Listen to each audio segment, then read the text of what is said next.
Guys, let's learn about the next concept, very important concept called as permutation.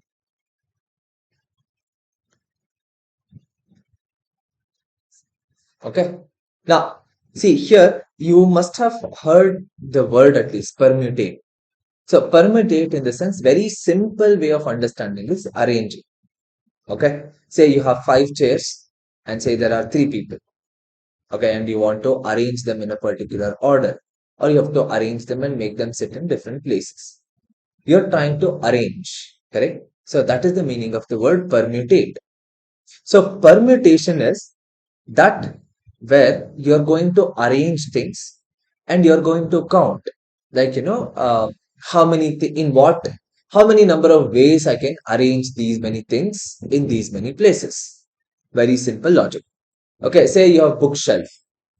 Okay, and or say you have a wardrobe. In your wardrobe, you're trying to arrange the dresses in a particular order, or you're trying to arrange the books in a bookshelf. There is a way of arrangement, correct? You can change the arrangement, definitely. So each arrangement is different, don't you think so? Like you can keep all the math book on one shelf, like one side, then physics on one side, then chemistry on one side, or keep all the math and physics together and maybe chemistry on a different side. These are all arrangements on, but don't you think every arrangement is different? That means whenever we calculate the arrangement, number of ways of arrangement, every time it's going to be different. All right. Let's look at the logic behind it, because anyway we are going to use the principle of counting for it. But how? We'll look into this one. Okay. Now, here, let's say you have 1, 2, 3, 4, 5. Say there are 5 places. Okay. And of those 5 places, say you want to arrange A, B, C. 3 things in there. Okay. Now, how many ways I can arrange them? This is the point. Okay. So let's look at the logic like this. See, for A, there are 5 places, 1, 2, 3, 4, and 5. Correct? So when we look at that one, for A, we are going to have 5 places. Once A is done, one of these 5 places is done. Correct? Anyone, choose any one of the place. So say I'll choose this one. That means A is going to be there. Again, I'm telling you, A can be placed anywhere. It makes no difference. The next one is B. For B, how many places are available? 4 places are available. Correct? So for B, we have 4 places. Anywhere 4 places. For C, we are going to have 3 places. So we do 5 times 4 times 3. Okay, 5 times 4 times 3. Now, don't you think this is the same logic as the principle of counting? Correct? So permutation is basically you're counting the number of ways of arrangement.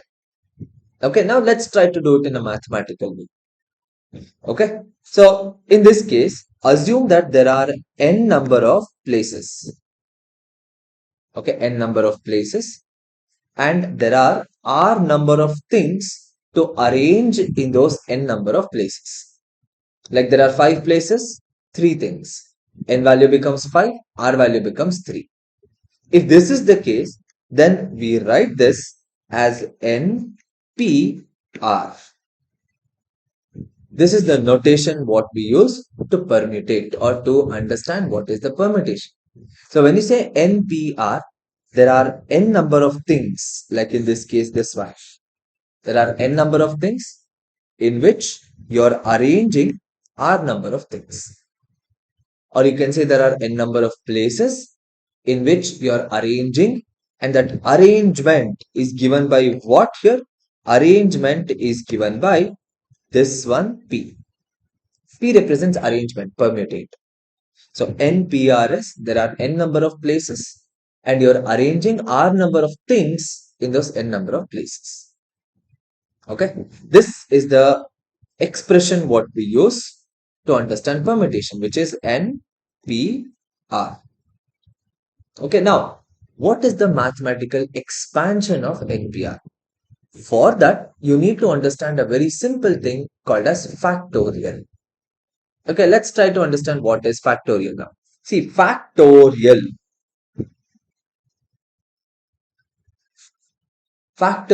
is a way of representing the total number of things. Okay, total number of things in the sense total number of ways of counting.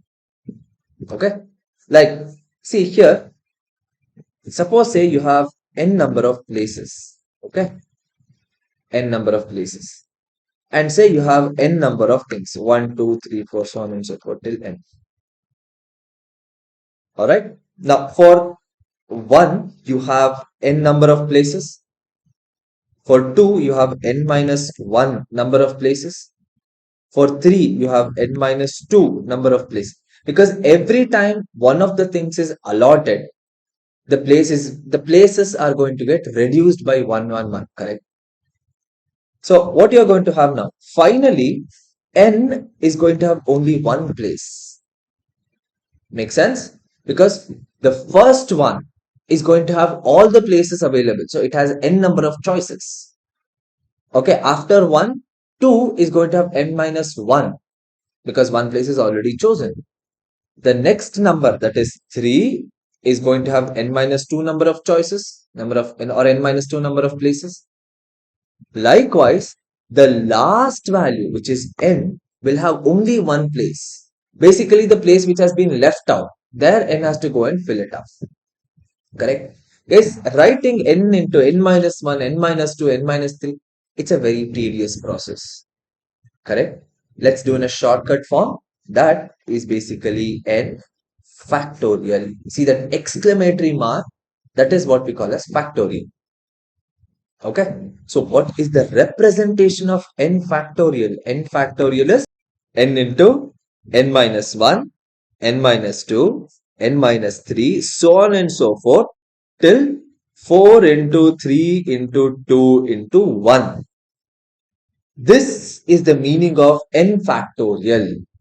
Okay, for example, suppose if I write 5 factorial, you'll get 5 because n value becomes 5 here, n value becomes 5, n minus 1 becomes 4, n minus 2 becomes 3 into 2 into 1.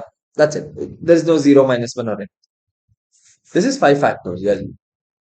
So the meaning of factorial is from that number or from that particular term, you keep on decreasing till you reach 1. That is the meaning of factorial. And we use this factorial representation in calculating the value of some permutation value. Okay, so what has to be done and what is all these things, we'll see it in the next couple of videos.